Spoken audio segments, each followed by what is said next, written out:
On va voir ensemble comment on peut gérer son argent comme un corsaire. Donc les corsaires, dans le bal des pirates, c'est les entrepreneurs et tout ça.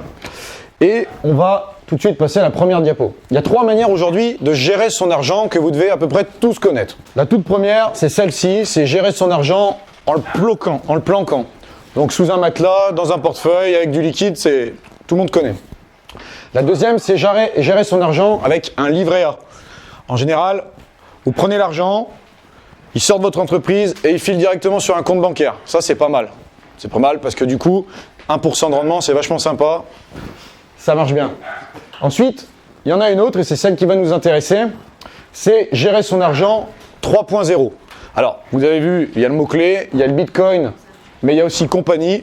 On va voir de quoi il s'agit. La première diapo, ça va être obtenir des revenus 3.0 pour ne plus dépendre des réseaux sociaux. Aujourd'hui, dans votre activité, qu'elle soit sur la création de contenu ou dans l'entrepreneuriat de manière générale, comme l'a très justement dit Bertrand juste avant, vous êtes lié aux réseaux sur lesquels vous produisez votre contenu. Le problème est que demain, si vous partez et qu'il n'y a plus d'image, il n'y a plus de revenus. Normalement, si tout se passe bien, sauf si vous avez mis des choses en place auparavant. Eh bien ici, on va voir comment vous allez pouvoir continuer de gagner des revenus en ayant arrêté votre activité à côté. Vous n'aurez plus besoin de travailler. Et ça, c'est ce qu'on appelle l'Internet des valeurs. Parce qu'avant, on avait ici le Internet Web 2, qui était un Internet que vous connaissez tous, où vous naviguez sur les sites Internet, mais où vous ne gagnez pas d'argent. Et maintenant, on a des technologies qui arrivent avec la blockchain et tout un tas de mots compliqués que vous avez déjà dû entendre, pour la plupart, les NFT, les crypto-monnaies et tout ça, qui sont liés à ce qu'on appelle le Web 3, l'Internet de valeurs, où chacune des personnes ici présentes dans cette pièce peut gagner de l'argent par l'utilisation d'un produit ou d'un service en se passant par exemple de Facebook, d'Instagram, de TikTok. Ça, c'est votre vie actuelle. Donc vous voyez, pour la plupart, vous avez un joli petit masque sur les yeux parce que vous êtes des personnes qui sont très connectées et qui passent beaucoup de temps sur les différents réseaux sociaux. On va se poser une question ensemble, c'est est-ce que vos revenus dépendent de tout cela ? Première chose, vous devez créer du contenu régulier. Donc j'imagine que oui, sinon vous n'avez pas forcément de source de revenus pour ceux qui en vivent du moins pleinement. Ensuite, au niveau des nouvelles tendances, la plupart aussi, j'imagine que vous devez créer régulièrement des choses qui sont dans ce qui se fait, les challenges ou les nouvelles choses à la mode.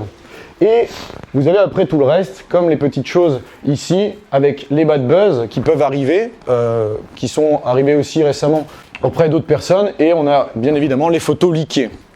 On n'est jamais à l'abri d'avoir une petite vidéo qui circule de vous, qui n'est pas forcément à votre... comment on pourrait dire ça ? À votre avantage, effectivement. Donc ça, c'est votre vie d'avant. On a aussi un truc qui est très important, c'est les conseils que vos parents vous ont donnés. Eux, avant de vous avoir, ils ont eu des enseignements qui ont été extrêmement pointus au niveau de l'argent. Achète une maison, mets-toi dedans, fonde une famille. C'est l'ancien système. Vous aviez aussi certainement entendu en premier obtenir un diplôme pour avoir un métier et devenir salarié d'une entreprise. Ça, c'est vraiment sympa. Parce qu'après, vous pouvez travailler jusqu'à 63 ans, je crois. Et ça, franchement, c'est cool. Parce que du coup, vous pouvez faire ce que vous voulez quand vous êtes en salariat, c'est absolument génial. Ensuite, vous avez la cotisation via le livret A, entre 0,5 et 1%. Mais ce que vous savez peut-être, c'est que quand vous déposez votre argent sur un livret A, les fonds qui vont arriver, qui sont des intérêts, vont en général être négatifs. Parce qu'on a un principe économique qui s'appelle l'inflation, qui est l'évolution des prix dans l'année. Et en fait, l'argent que vous allez gagner sur votre compte, au final, il va être négatif. Ensuite, on a l'achat d'une résidence principale. Ça, c'est des choses que vos parents vous recommandent aussi parce qu'on leur a toujours enseigné qu'il fallait aller à la banque, demander un crédit, vous endetter sur 20 ans. Et une fois que vous étiez endetté, derrière ça, vous remboursiez les crédits et vous restez dans votre maison.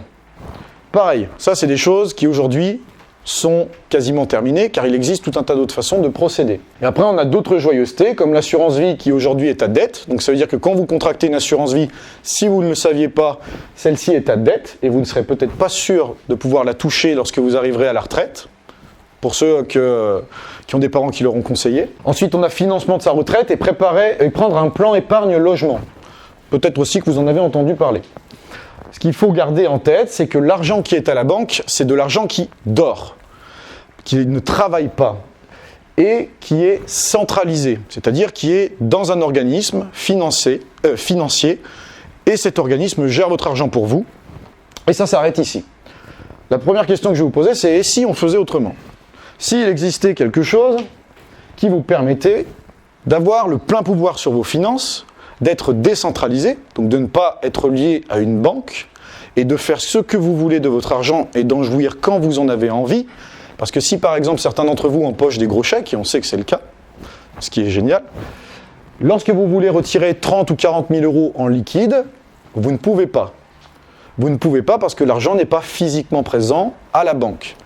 Pour ça, vous devez commander des billets, et en plus de ça, vous pouvez même avoir des frais qui vous sont facturés parce que vous avez demandé du liquide. L'argent n'est pas disponible et on est obligé de vous le commander. Avec ceci, la finance 3.0, vous êtes le propriétaire réel de votre argent. C'est-à-dire que si vous avez besoin de retirer demain 30 000 euros, vous n'avez pas de question de votre banquier, pas de documents administratifs à remplir, et encore moins les problématiques qui sont liées à tout ça, comme les engueulades avec les différentes personnes avec qui vous allez devoir traiter pour retirer cet argent, ou encore votre cher conseiller fiscal qui vous appelle pour vous dire qu'est-ce que vous voulez faire de cet argent aussi. Parce que ça arrivera régulièrement. Aujourd'hui, il y a des façons de travailler qui utilisent l'investissement 3.0. Et ça, c'est ce qu'on appelle les nouvelles technologies. Avec Internet, on a tout un tas de mots compliqués qui sont arrivés, mais qui font simplement partie d'un nouveau champ lexical que vous allez certainement entendre dans les prochaines années, qui sont le staking, les loans, autrement dit des prêts, la crypto-monnaie, la bourse, les startups et les NFT. Alors ça, parmi vous, je sais qu'il y en a beaucoup qu'on a entendu parler et on va y venir aussi. Et tous ces procédés sont des procédés qui vous permettent de gagner de l'argent de manière régulière, récurrente et dans un laps de temps qui, une fois étalé, peut contribuer à vous fournir des vacances arrivé à l'âge de 30 ans si vous avez démarré très tôt. C'est pour ça que c'est important de faire de l'investissement. La finance décentralisée, c'est aussi un nouveau monde. Donc c'est un nouveau monde parce que ici, on vous apprend à gérer votre argent sous une forme 3.0. On va voir juste après si la crypto-monnaie, c'est une monnaie qui est virtuelle, comme beaucoup de médias aiment le dire, ou est-ce qu'au contraire, c'est hyper réel. On va voir aussi ce qu'est la finance décentralisée.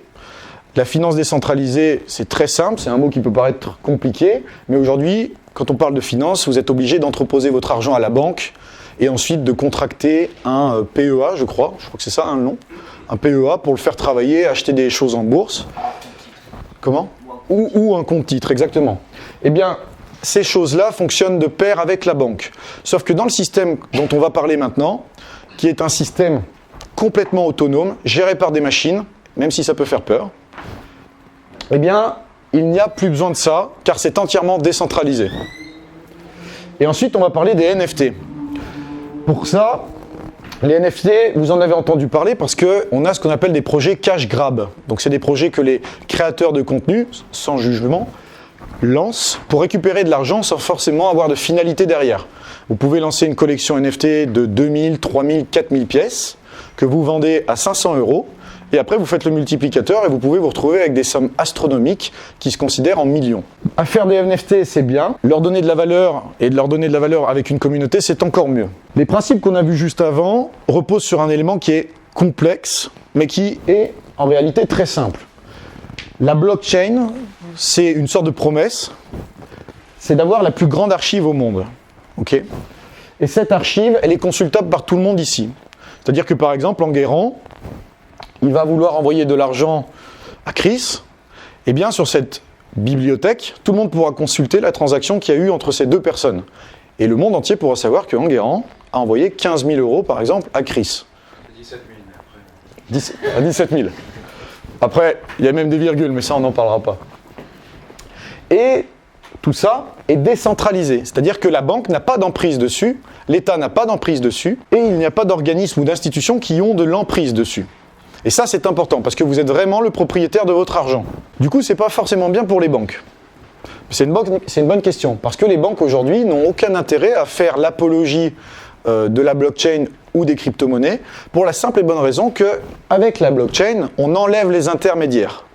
Si avant, on voulait envoyer de l'argent, de l'IOR à Chris, et que ce soit une jolie enveloppe comme 27 000, l'autorisation devait passer par la banque, qui est par exemple Gérard, ce que Le chemin était Lior qui envoie la demande d'autorisation à Gérard pour donner de l'argent à Chris.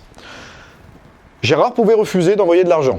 Et je récupère ça en plus. Et il récupérait une certaine partie en plus. Avec la blockchain, la transaction est instantanée et n'a pas besoin de preuve d'un tiers ou d'un fee qui est extrêmement élevé, comme quelques pourcents supplémentaires. Ici, tout est entièrement géré par des machines. Et on a ce côté transparence où on est capable de voir l'argent qui recircule. Et on a aussi le côté instantanéité où peu importe dans l'endroit où vous vous trouvez dans le monde, vous pouvez recevoir cet argent instantanément et en jouir immédiatement. Et pourquoi on dit aussi qu'elle est ouverte? Parce qu'elle est open source. Et open source, c'est un mot complexe qui simplement veut dire que des développeurs travaillent main dans la main, pour le vulgariser, pour la faire avancer et pour toujours la faire évoluer avec les dernières nouvelles technologies qui existent. La blockchain, c'est une superbe idée, mais c'est encore mieux si on arrive à avoir de la valeur à échanger. Parce que ici, ces tout premiers éléments sur la blockchain permettent d'échanger des données et des informations. Mais à proprement dit, on ne peut pas forcément échanger de la vraie valeur monétaire. C'est ainsi qu'en fait est né le Bitcoin. On prend des raccourcis, mais comme ça au moins chacun va bien comprendre. Et le Bitcoin, vous en entendez certainement parler depuis un bon moment, vous n'y comprenez rien, c'est une catastrophe et vous en avez certainement rien à faire. Pourtant, dans les prochaines années, chacun de vous aura un portefeuille. Chacun de vous. Chacun de vous, pourquoi? Parce que ce sera une des premières monnaies qui vous redonnera le contrôle de vos finances. Les banques ne peuvent pas avoir d'emprise dessus, ou du moins pour le moment, parce qu'elles commencent à comprendre ce que ça suppose derrière. Actuellement, je travaille à les former. Alors, j'ai un peu la double balance, mais c'est assez intéressant parce que je leur donne des informations, mais j'essaye de ne pas tout leur donner non plus, de façon à ce qu'ils fassent leur propre découverte sur cet écosystème qui est en train de naître et qui est absolument génial. Parce que demain, en utilisant ce qu'on a vu juste avant, la blockchain, peut-être que si on enlève les tiers, vous n'aurez plus besoin de passer par TikTok, vous n'aurez plus besoin de passer par Instagram, par YouTube, de vous voir retirer ou suspendre un compte parce que, je ne sais pas, vous aurez fait une vidéo avec une musique qui n'était pas libre de droit. Demain, ce sont des ordinateurs qui géreront ça et votre communauté qui pourra décider de voter si oui ou non votre vidéo peut rester en ligne. Ce monde-là commence à se dessiner aujourd'hui.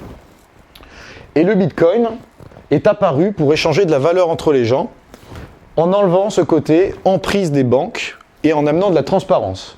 Parce qu'aujourd'hui, si vous utilisez une carte bleue, vous ne savez pas réellement ce qui se passe. C'est-à-dire que si je paye quelqu'un, derrière ça, même si le pays est endetté, il leur suffit d'ouvrir une planche à billets, comme on appelle ça, par des organismes extrêmement sophistiqués, et je ne rentre pas dans les détails, mais si un pays est en dette, on peut ouvrir la planche à billets et recréer de l'argent.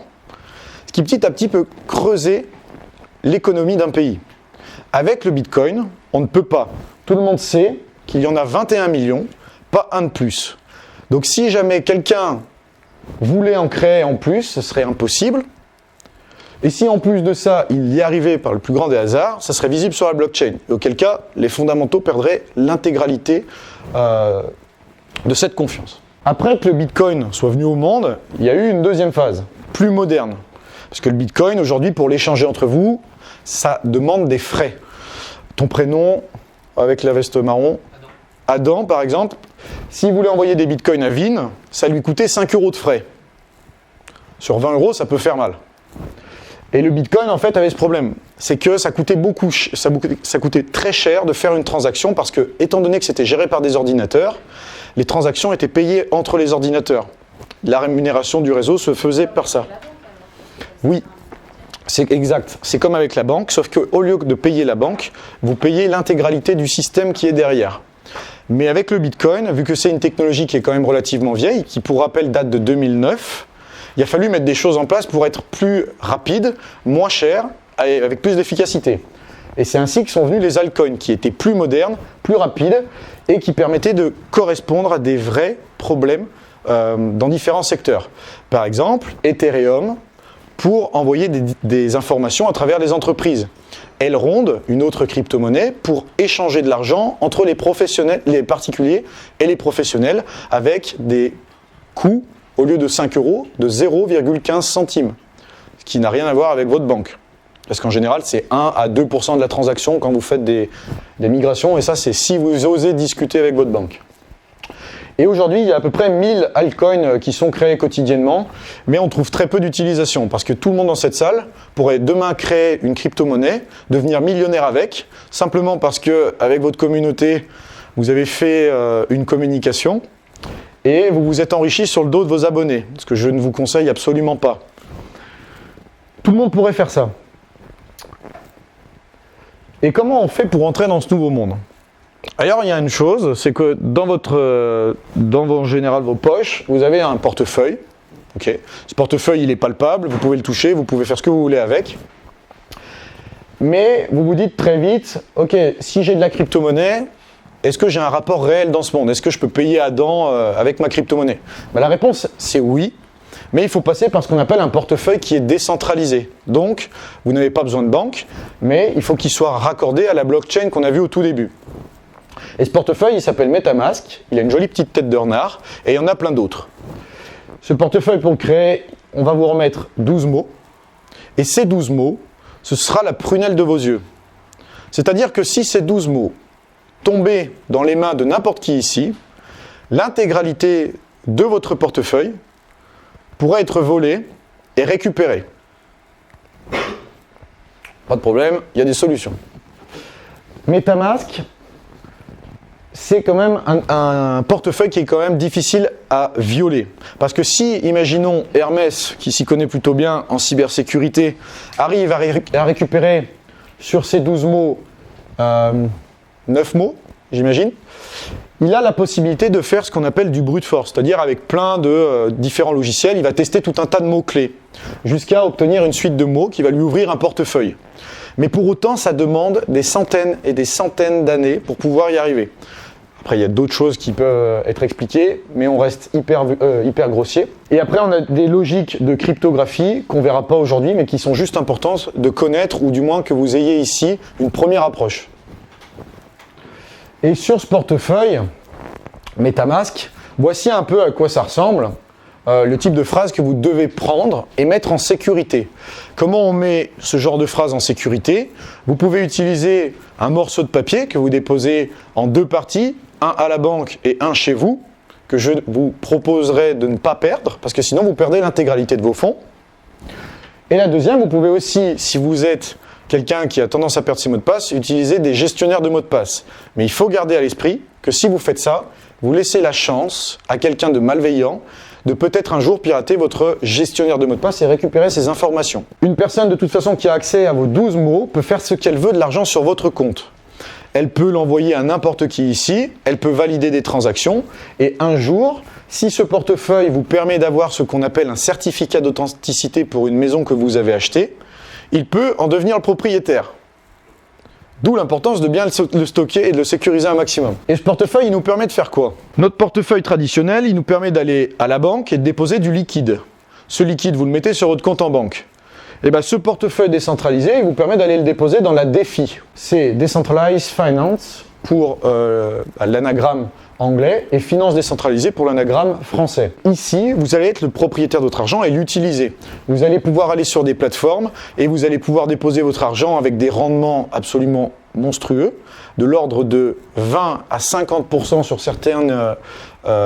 sur certaines plateformes, avec ce qu'on appelle des stablecoins. Donc si par exemple vous avez 5 000 € et que sur ces 5 000 €, qui dormaient d'habitude dans une banque à 1%, vous prenez cet argent, vous venez vous former, évidemment, et ensuite le déposer dans la finance décentralisée, vous avez une chance, voire même plus que ça, mais juste pour qu'on reste sur des préconisations et pas des conseils en investissement, vous avez une chance d'obtenir entre 20 à 50% de rendement sur ces 5 000 € par an.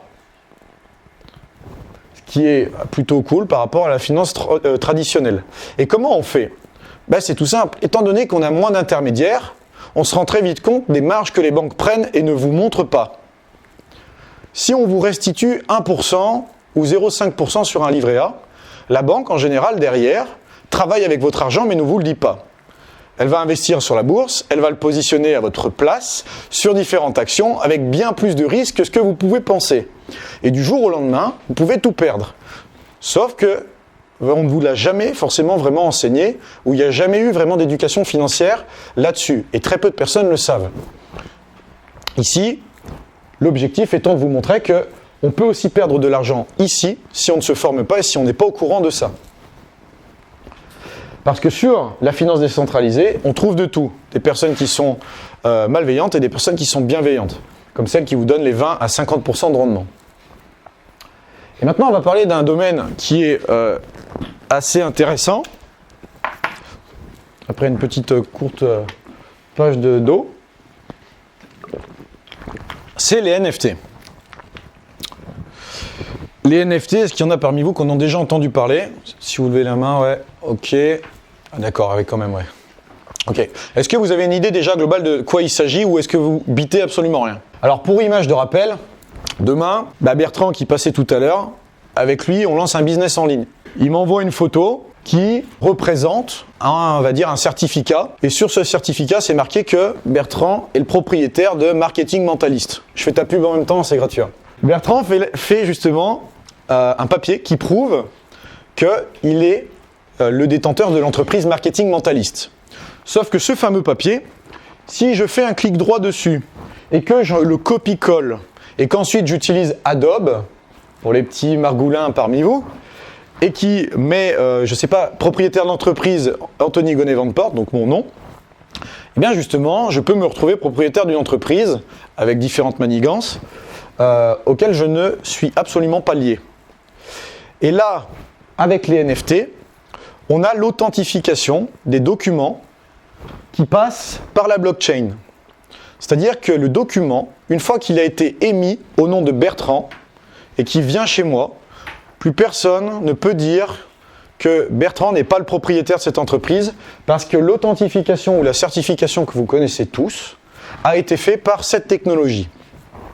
Et ce qui est important avec ça, au-delà du fait qu'on achète des images et différentes œuvres, j'ai fait un placement de produit sur les miens, à ma façon, j'y travaille, c'est que derrière ça, dans un futur proche, les NFT pourraient aussi vous servir de clé d'appartement pour aller chez vous, pourraient vous servir de titre de propriété, de second market, de stockage de métadonnées. Peut-être que dans un futur proche, on pourrait même stocker des informations sur des brins d'ADN que vous avez en vous. Toutes ces choses-là, on n'en a encore pas d'idée concrète et précise parce qu'elle est en cours de développement. Et ce qu'on sait faire aujourd'hui, en le vulgarisant un maximum, c'est reconnaître l'authenticité d'images ou d'œuvres d'art qui sont exposées sur la blockchain. Et cette blockchain rend surpuissant les objets numériques 3.0. Le singe que vous voyez ici, c'est vendu 300 à 400 000 $. Celui-ci, 600 $. Et celui-ci, ce petit poney, qui est tout mignon, qui s'appelle un polymone, voilà, c'est vendu 200 $. Et ces différents NFT que vous voyez là, celui-ci est une œuvre d'art, celui-ci est un titre de propriété qui, dans le temps, vous octroie des avantages. Par exemple, sur les gens de ma communauté qui possèdent ce type de NFT, il y a récemment une personne qui a gagné la chance de venir au bal des pirates, donc qui est Janice, que vous avez peut-être rencontré, des personnes qui ont gagné des Macs, des personnes qui ont gagné tout un tas d'autres cadeaux, des sommes d'argent qui ont été envoyées directement sur leur portefeuille décentralisé, juste parce qu'ils sont propriétaires de ce NFT. Et pour celui-ci, ce joli petit polymone, eh bien vous avez la possibilité de jouer un jeu vidéo avec. Un jeu vidéo qui vous permet aussi de gagner de l'argent en jouant justement ce petit personnage. Là, on va se dire, ok, la crypto-monnaie, c'est bien, les NFT, c'est cool, la finance décentralisée, c'est pas mal. Parce que je vois qu'il y en a qui commencent à être un peu abattus, mais c'est pas grave, c'est compréhensible. On a créé en fait un canal communautaire où on était 200 au début, et parce qu'on s'est lancé au bon moment. Sur ce canal communautaire, on était 200 personnes qui travaillaient sur cet écosystème. Et à force d'échanger, en un an, les personnes ont acheté certaines crypto-monnaies qui ont suivi la stratégie qu'on va partager juste après. Eh bien, elles se sont retrouvées à devenir millionnaires dans le canal. Sur 2000 personnes aujourd'hui, donc on m'avait dit de placer ce mot, donc je vais le faire maintenant. Sur 2000 prolétaires aujourd'hui, il y a 48 millionnaires à l'intérieur qui agissent avec des avatars et qui discutent tous les jours avec des millionnaires et qui ne le savent même pas. Ça veut dire que des personnes discutent à l'intérieur, des personnes qui n'ont pas d'argent discutent avec des millionnaires et personne ne sait combien possède combien d'argent sur ce réseau. Et ça, c'est assez cool parce qu'on a créé une dynamique en fait où les gens qui n'y connaissent absolument rien, qui sont des brels complètes, peuvent discuter avec ces gars-là qui sont là pour bâtir les technologies que vous allez utiliser demain. Peut-être que parmi vous, on a le futur créateur d'un nouveau réseau décentralisé qui viendra concurrencer TikTok et qui sera certainement un prochain millionnaire. Peut-être qu'ici, il y a des photographes qui en ont marre de se faire piquer leurs photos sur des plateformes et qui vont réutiliser ce genre de choses avec les NFT pour prouver l'authenticité, comme quoi ils en sont bien les auteurs. Le domaine des possibles reste hyper large. Parce qu'en fait, on s'en fiche de ce que vous avez, l'important c'est combien vous multipliez vos fonds initiaux. Avec ce que vous a montré Bertrand, quand vous sélectionnez une cible et que vous la travaillez, vous pouvez lui vendre des produits et des services. Il faut qu'elle soit qualifiée, il faut qu'elle soit réfléchie et il faut que derrière, ça vende. Lorsque vous avez vos premiers résultats, ces premiers résultats, si vous les investissez avec une bonne stratégie, et que vous faites de la diversification, vous pouvez obtenir des plus-values monstrueuses. Par exemple, sur le canal, j'ai ce qu'on appelle un portefeuille communautaire.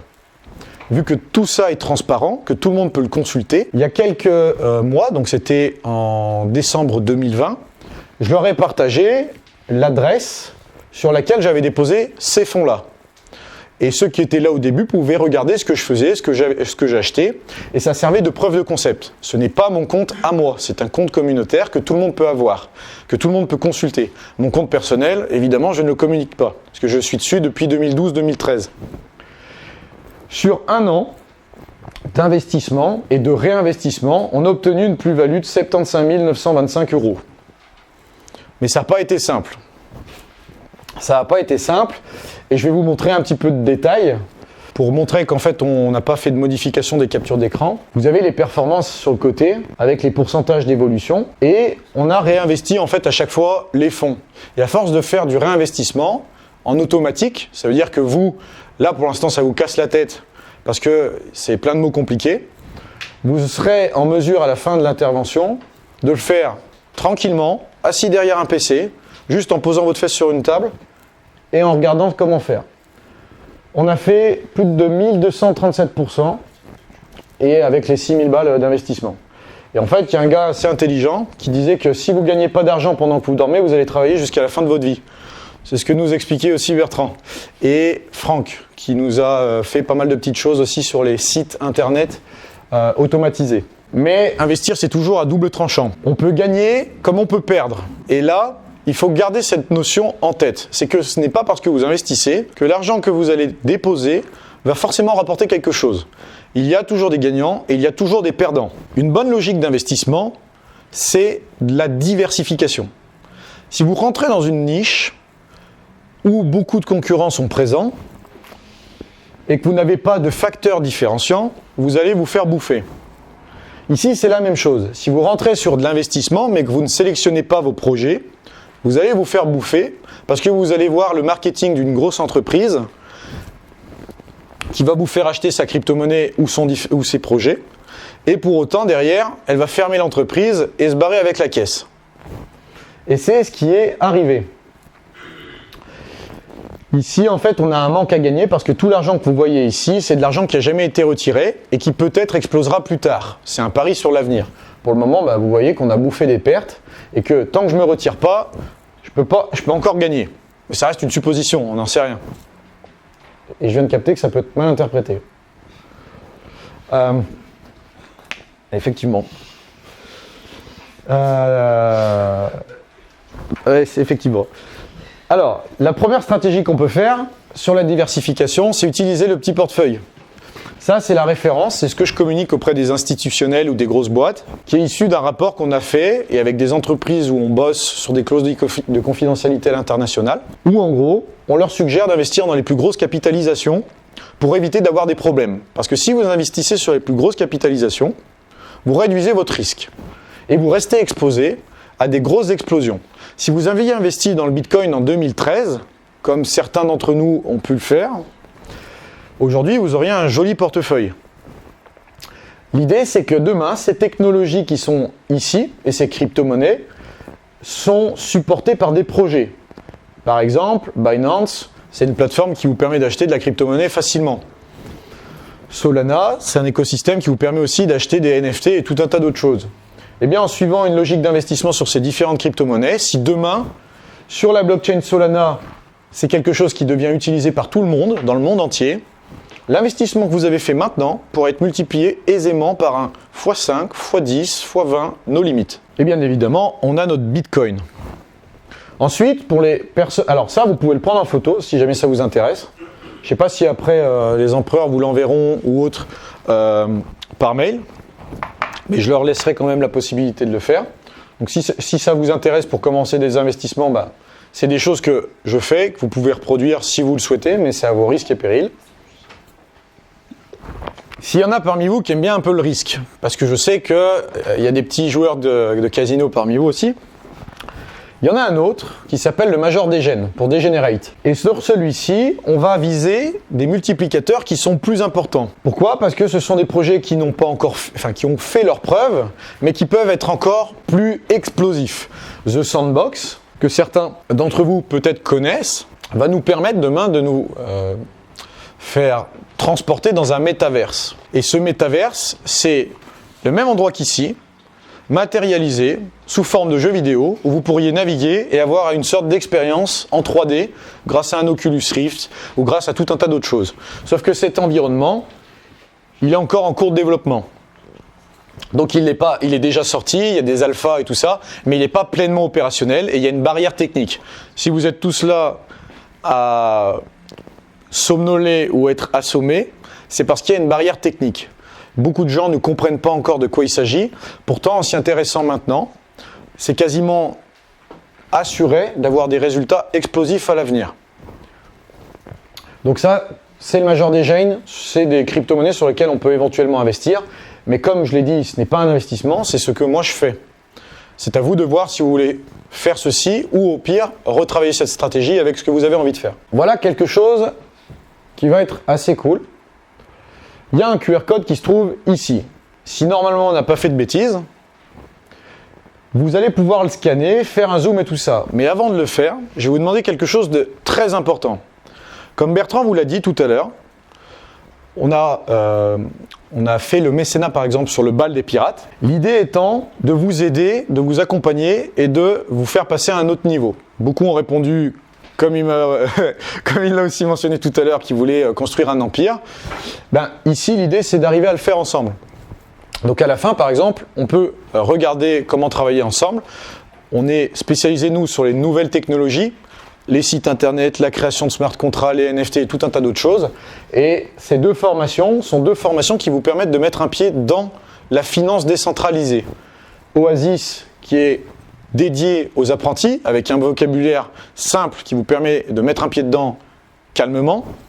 Et Vortex, pour les mecs un peu plus énervés et les dames qui en demanderont toujours plus, qui va vous permettre d'aller chercher des multiplicateurs et de comprendre les fondamentaux de cette technologie pour créer vos propres projets aussi. En vous rendant sur cette URL ou en scannant ce fameux QR code, vous allez avoir accès à ces deux formations gratuitement. En général, on fait des cadeaux, et quand on fait des cadeaux, les gens ne vont pas au bout, parce qu'ils se disent que c'est gratuit, et que, vu que c'est gratuit, ils n'ont rien à perdre. Si vous téléchargez ça, faites-vous à vous-même une promesse, c'est de vous y intéresser.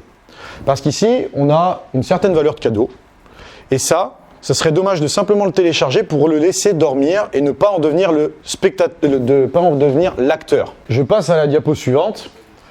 Donc ça, c'est ce que je vous ai expliqué. Pourquoi donner un accès à cette formation ? Parce que les pirates, en fait, ont toujours eu une longueur d'avance. Et ça, depuis des décennies. Et si vous êtes là aujourd'hui, c'est pas pour rien. C'est que vous êtes censé avoir une longueur d'avance sur tous les créateurs de contenu qui ne peuvent pas assister à ce genre d'événement, qui ne peuvent pas prendre toute la valeur qui sont délivrées par des personnes qui sont présentes ici avec vous, qui sont là pour vous aider, échanger et travailler dans la même optique, c'est créer des business qui sont pérennes sur lesquels vous pourrez vous reposer en ayant vendu tout ce que vous avez fait pour ensuite profiter du sirotage d'un joli petit cocktail au bord d'une piscine. ou de voyager à travers le monde. La fun fact, elle est quand même assez intéressante parce que les pirates, c'était les premiers en fait à faire ça. Et ça, franchement, moi quand j'ai refait les recherches là-dessus, je me suis dit, ah ouais, effectivement, donc ça peut être cool de la mettre. Et aujourd'hui, grâce au DApp de la blockchain, donc ça c'est des mots qui rentrent simplement pour des personnes ici, vous pouvez prendre jusqu'à 200 ans d'avance avec des protocoles qui dépassent l'imagination 2.0 de notre époque. Sur la diapo suivante, c'est le franchissement du portail. Parce que demain, en fait, la société, elle a commencé déjà de s'implanter. À l'heure où on parle maintenant, il y a des dizaines et des dizaines d'entreprises qui sont en train de se mettre dessus. Si vous allez simplement sur LinkedIn, par pur intérêt, faire une recherche et taper le mot-clé blockchain ou défi, vous allez voir que Apple, Disney, Marvel et j'ai perdu le nom. Ouais, il y en a beaucoup qui se mettent. Rolex, ah ça, fallait pas le citer, mais effectivement, commence à s'installer là-dessus. Et que plus tôt on s'intéresse à ce sujet, plus on peut en jouir des résultats. La première info pépite, c'est pourquoi le Bitcoin est intéressant. Parce que chaque année, il suit ce processus. Il y a un phénomène mécanique en fait sur cette fameuse blockchain et crypto-monnaie qui permet de le rendre plus rare, de le rendre plus difficile à obtenir. Donc plus le Bitcoin va avancer dans le temps, et plus via ce phénomène dynamique, ce phénomène mécanique, les bitcoins que vous avez dans votre portefeuille vont être rares. Qui dit rare, dit que forcément vous allez pouvoir obtenir des résultats. Comment le faire à votre niveau? Peut-être que les deux formations d'avant ne vous intéressent pas, que c'est bien trop complexe pour vous et que vous n'avez pas le temps. On y a pensé.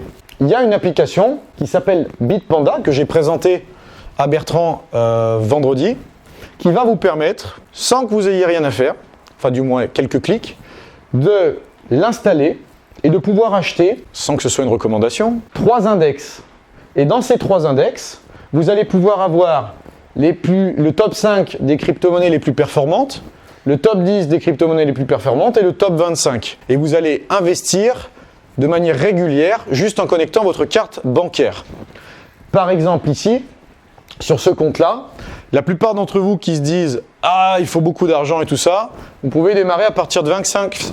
Ah, j'ai laissé des francs, désolé, c'est la Suisse. Mais vous pouvez investir à partir de 25 €. Donc, vous pouvez investir également... Ouais, c'est bon. Vous pouvez investir également de manière hebdomadaire. Chaque vendredi, chaque mois ou toutes les 2 semaines. Un petit tips, c'est qu'en utilisant l'investissement, comme ça, si vous faites un investissement qui se veut régulier dans le temps, que vous déposez chaque fois la même somme tous les mois, toutes les semaines, eh bien, au bout d'1 an, 2 ans, 3 ans, l'évolution du portefeuille, alors là, c'est quand on était le week-end dernier, eh bien, celui-ci va permettre de propulser votre épargne dans l'espace, entre guillemets. Parce qu'après, on n'est pas à l'abri de ce qu'on appelle le bear market. Donc, quand tout le monde se désintéresse des crypto-monnaies. Mais c'est un phénomène qui se produit en général tous les 2-3 ans. Et avec ça, en faisant de l'investissement régulier, vous limitez le problème de la sécurité. C'est-à-dire que si jamais une crypto-monnaie n'est plus intéressante pour un investissement, eh bien celle-ci va être automatiquement remplacée et va tout de suite se mettre à l'équilibre dans votre portefeuille. Et grâce à cette application, vous êtes capable de le faire automatiquement, juste en connectant votre carte bleue, et vous n'avez rien d'autre à vous occuper. Voilà.